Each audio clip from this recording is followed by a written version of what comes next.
So last week, we finished up the book of 1 Samuel, and originally, you have to understand that 1 Samuel and 2 Samuel were in a single book.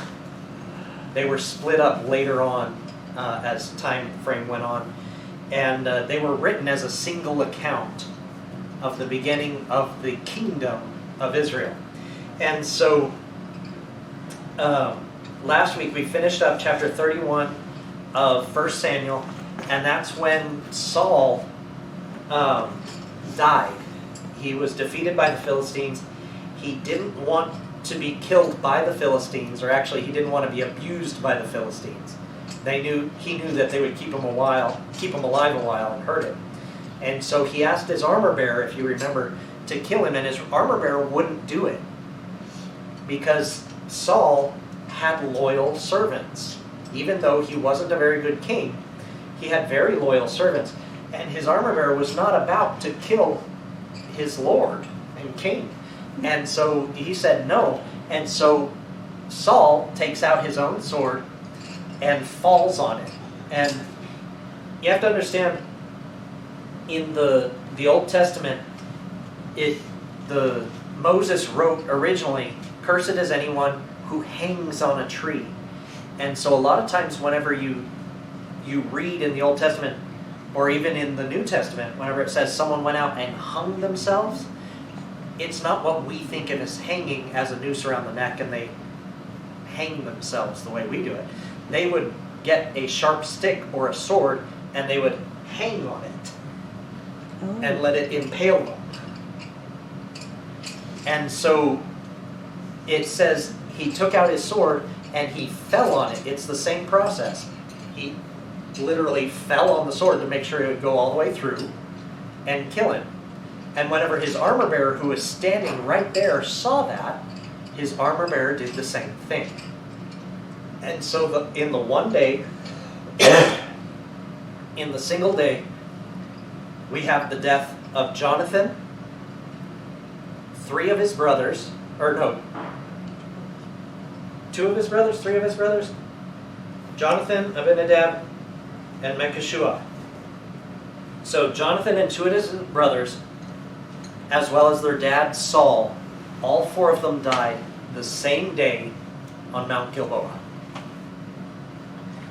And so, if you remember, the Philistines found Saul's body, decided to cut off his head, put his armor in the temple of their gods as an offering to their gods, hung his body as well as the bodies of his sons, Jonathan and his 2 brothers, on the wall. And the people of Jabesh Gilead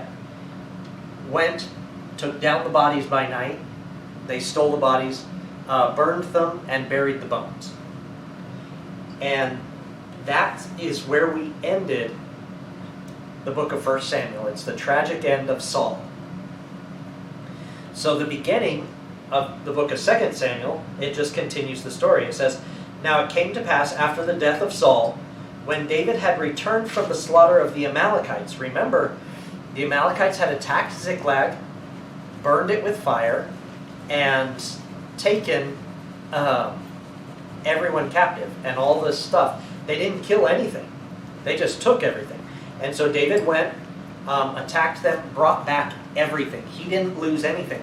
He also gained some of the stuff that was, or all of the stuff that was taken from the other raids that these same Amalekites had done. They had amassed a great amount of stuff, and so David took it all, and he gave some to the upper class of the people of Judah. And so he's come back, and he's been in Ziklag for 2 days among the burned buildings. It says, and on verse 2 it says, "And on the 3rd day, behold, it happened that a man came from Saul's camp, with his clothes torn and dust on his head. So it was when he came to David that he fell to the ground and prostrated himself." So this, all of a sudden, they've been there 2 days solid with no word. The 3rd day, a guy shows up, and he's got his clothes torn, He's got dust on his head. In other words, he's dirty. Yeah. And he's in mourning. Because back then, whenever they were really in mourning, they would literally grab dirt and throw it up in the air right in front of them.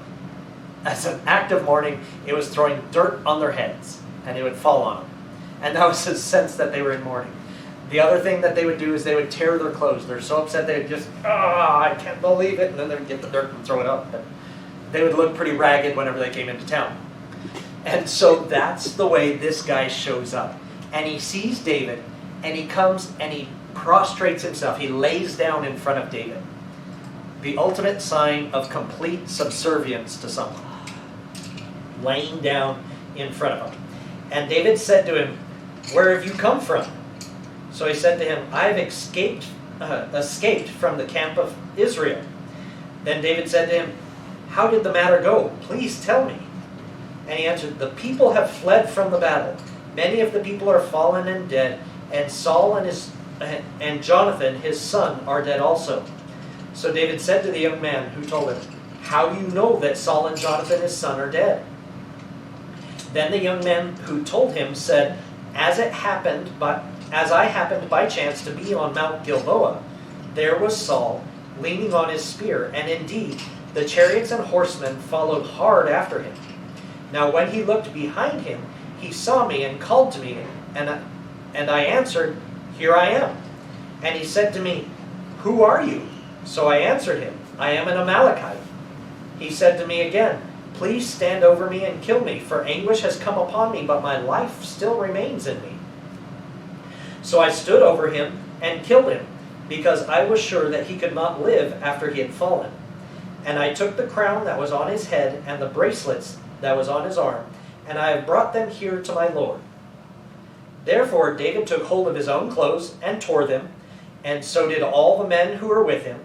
And they mourned and wept and fasted until evening for Saul and Jonathan his son, for the people of the Lord, and for the house of Israel, because they had fallen by the sword. So this guy comes and he's all raggedy and he lays down in front of David, kind of acknowledging that David is the leader here. And David says, "Who are you? Where have you come from?" And he says, "Well, I've come from the camp of Israel. I'm an Amalekite. I'm the son of an Amalekite. I'm not really an Israelite, but I was in the Israelites' camp, helping them out." And that's kind of interesting, isn't it? Because who did David just go and slaughter? The Amalekites. So this is kind of my interpretation of this. I kind of think this guy knows that David just wiped out a lot of Amalekites because they burned Ziklag, his home. So he's like, I've got to gain favor. And so I don't want to die because David's just killed off all the Amalekites. He might still be mad at me. So he decides, hey, I've got a neat story because I was on Mount Gilboa and I saw Saul dead. So I took his crown and his bracelets because those were solid gold. Why wouldn't I take them? I was in a hurry. That's all I could grab. I left him in his armor. So he took them, and then he comes to David, and he thinks that he's going to gain favor. And he says, well, I came from the battle. Everyone fled from the enemy, and Saul and Jonathan are dead. And David said, how do you know that Saul and Jonathan are dead? He says, well, let me tell you. He says, I just happened to be on Mount Gilboa, and there comes Saul running because the chariots and the horses were chasing him. Evidently, Saul was fast enough to outrun chariots and horses as long as he's running up the mountain. That's fairly impressive. Must have really slowed those horses down having to go up that mountain. And so he says, and Saul, he was hard-pressed, and he says, he sees me, and he says, who are you? And I said, I'm an Amalekite. And he says, please come over here and kill me, because I'm so distressed. I know I'm about to die, and but life is still in me. I feel like I should be dead already, but I'm still alive. Please kill me. Because he was wounded with an arrow anyways. Yeah, he was wounded. And the Amalekite says, well, I can see that you're not going to live through that arrow wound, so why not?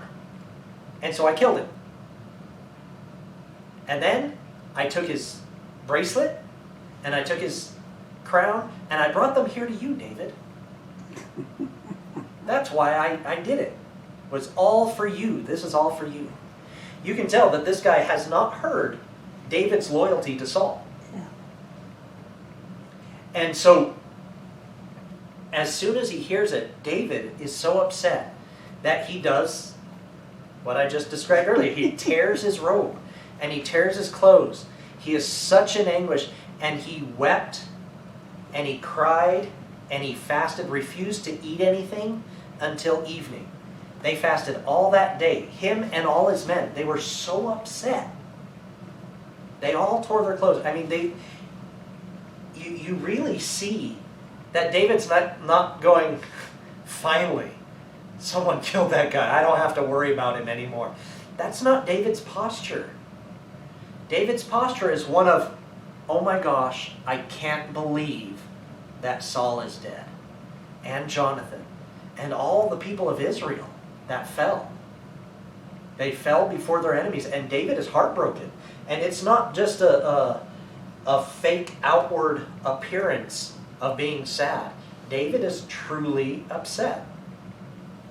And so they fast and they cry for Israel until evening. And then at evening, in verse 11 it says, verse 13 says, then David said to the young man who told him, says, where are you from? And he answered, I am the son of an alien, an Amalekite. So David just said to him, how was it that you were not afraid to put forth your hand to destroy the Lord's anointed, Jehovah's anointed? Then David called one of his young men and said, go near and execute him. And so he struck him so that he died. And David said to him, your blood is on your own head, for your own mouth has testified against you, saying, I have killed the Lord's anointed. He thought he was going to gain favor from David. Because not only is he bringing news of the death, he embellished it and said, I'm the one who did it. I saved you, David. And he has no idea that David has spent the last few years refusing to kill Saul, having more than 2 opportunities. He's had the opportunities to kill Saul and never done it because he says, I can't do it. David was torn up with grief inside himself when he merely cut Saul's robe, that symbol of Saul's authority. He said, I cut it and I feel bad. He was torn up because of that. And yet this guy thought he was going to gain favor by saying, well, I killed your enemy for you, David. Don't worry about it. You're good to go. And so David asks him, he says, who are you? He says, I'm the son of an Amalekite. I'm an alien. And David says, how was it that you had no fear in reaching out your hand and killing God's anointed king? And I'm sure at that moment, as he's saying it, the blood is just draining out of his face, that guy's face. Because he realizes at that point that this was one of the worst mistakes he could have ever made. Because he thought he was going to gain favor. And in fact, he told David, I killed someone that you honored. They knew that Saul was David's enemy, but they had no idea that that David was not Saul's enemy. And so he looks over at one of his soldiers over to the side, and he says, go execute him. He killed the king. And so he was executed, and he said, your own mouth has testified. Your blood is upon your own head. I imagine the guy started crying out for mercy. Yeah? Said, no, I'm sorry. I didn't really do it. I didn't. And David said, your blood is on your own head because you told me you killed him. And he died. Kept his mouth shut. He should have just said, I saw him dead. I found him there dead. And so I brought his king and his crown and his bracelet to you. but he tried to gain extra favor by saying that he was the one that did it. Wasn't it And so the Amalekites that God told Saul to destroy, but he didn't?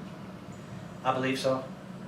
They were some of the ones that were supposed to be destroyed. And he captured Agag alive, the king of the Amalekites.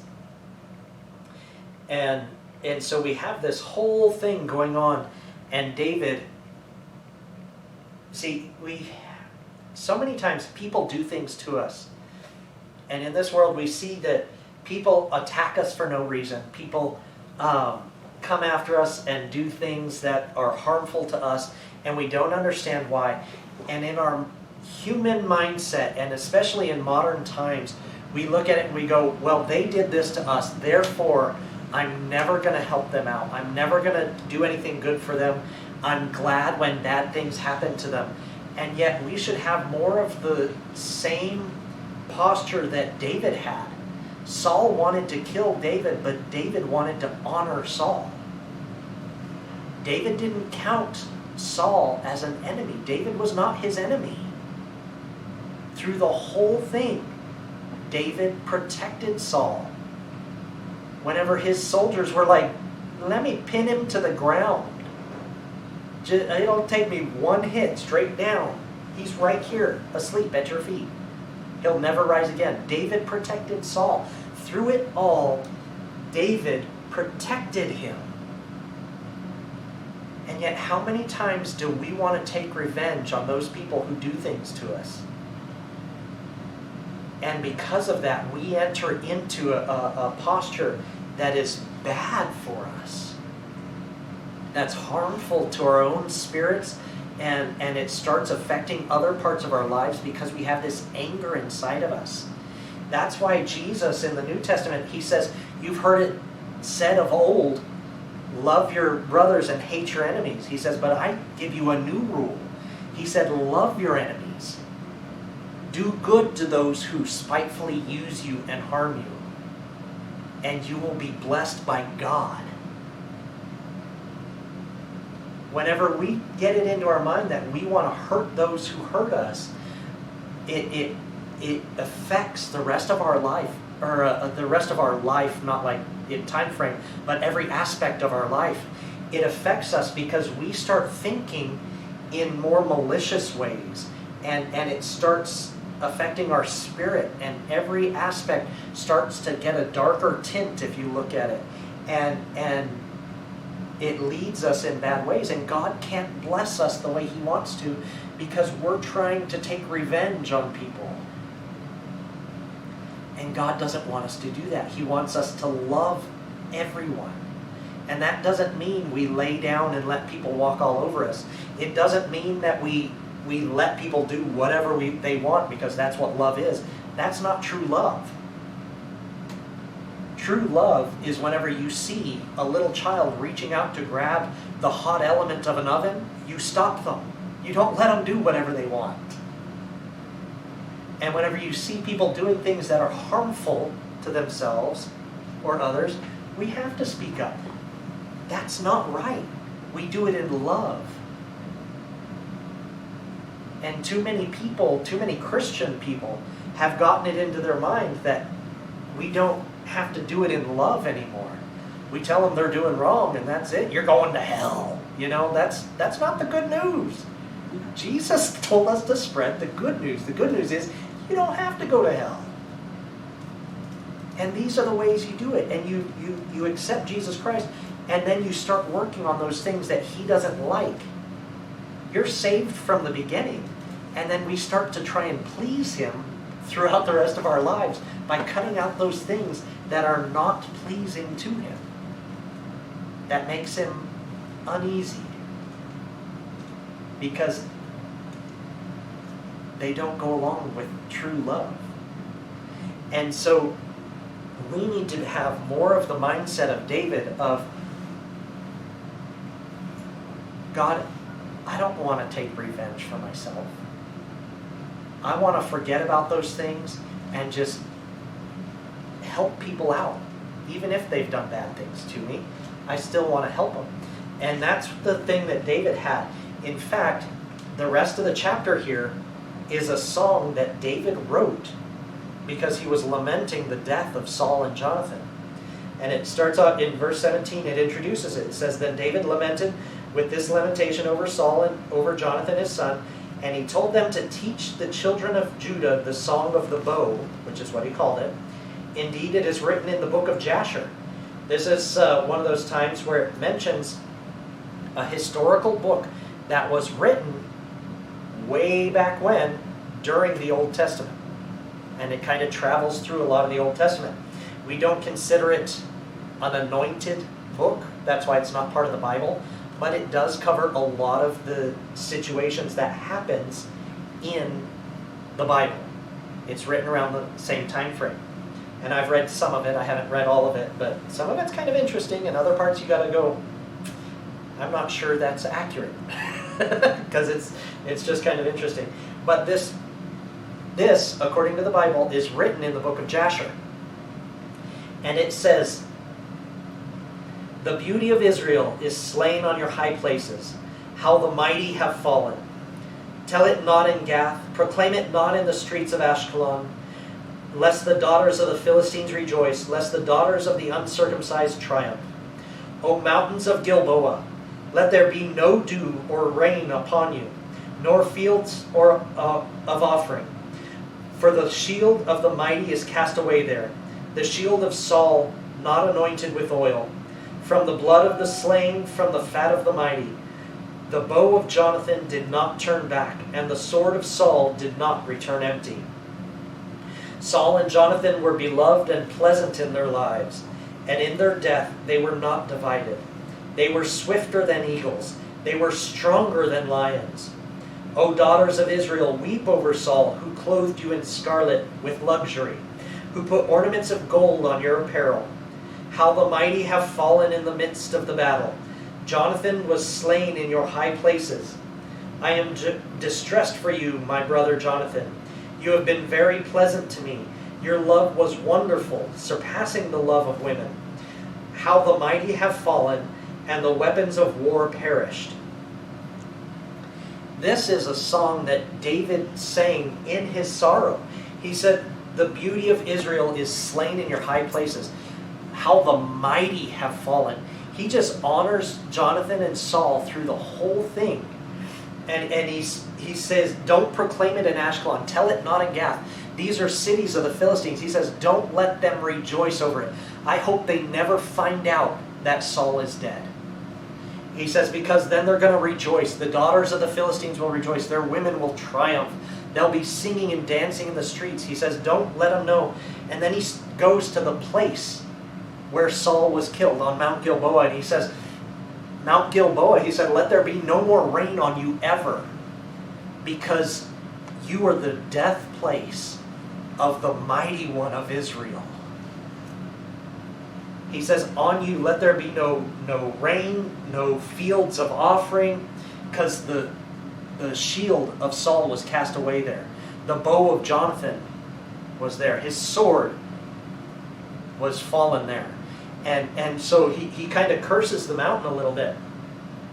And then he talks about how Saul and Jonathan, they didn't hold back. They killed. They were victorious over some, but they ended up dying themselves. And then he tells them they were beloved and pleasant in their lives. This is the man who tried to kill David several times. Face to face. David still sees him as a beloved person who was beautiful, had a beautiful life. And he says, in death they were not divided. They were swifter than eagles. They were stronger than lions. And he does not pull back. David honors Saul and Jonathan so much in this. Then he tells the daughters of Israel, he says, weep over Saul, cry over him. He clothed you in luxury, in scarlet. He put ornaments of gold on you. He made you look good. And then he talks about Jonathan himself. He says, Jonathan was slain on the high places. He says, I'm distressed for you. This is David's closest friend growing up. This is who it was. Whenever he came to the attention of Saul, Jonathan and David, it says their souls were knit together.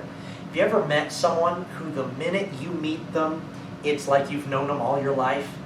And they're such a good person. You know, you can talk to them, you can share things with them, and you have that affection towards each other. That's the affection they have. He calls him his brother. He says, "You're pleasant to me. Your love was wonderful, surpassing the love of women." In other words, it was more important to me than the passionate love that you find, a romantic love between a man and a woman. He says it was more important than that. This isn't to say that Jonathan and David had some illicit affair type thing going on. That's not what it's saying. People who say those kind of things don't understand true love. The only thing they see is that illicit love, and which is a very sad place to be in. They don't know what true love really is. And David was saying that his love for Jonathan was closer than that of a brother. This was the closest person in David's life. The person he held most dear was Jonathan. And he died. And then he says, "How the mighty have fallen, and the weapons of war perished."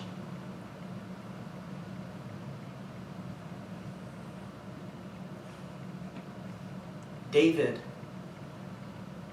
goes without Jonathan for the rest of his life. And I believe that if Jonathan had survived, I believe it would have helped keep David out of some of the problems he had as a king. Because he didn't have that close confidant anymore. And it was a very hard blow for David whenever he realized that not only Saul, who was like a father to him in many respects, had died. And then Jonathan, closer than a brother, had also died. It was a hard blow for David. But David is able to go on, and as we'll see in the rest of the book here, David goes on to be king. But he always remembers Jonathan. And of course Saul. Dear Lord Jesus, thank you, Lord, for your word. Thank you that we can see how we're supposed to behave, how we're supposed to act.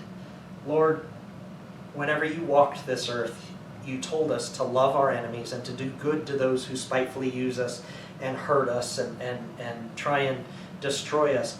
And we don't really understand it until we start seeing an example of how someone can live.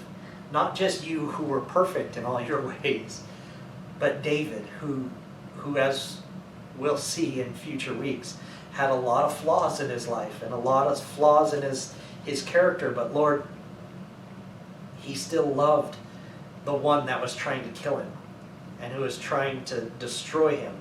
He loved him with his whole heart, and it wasn't just an outward show.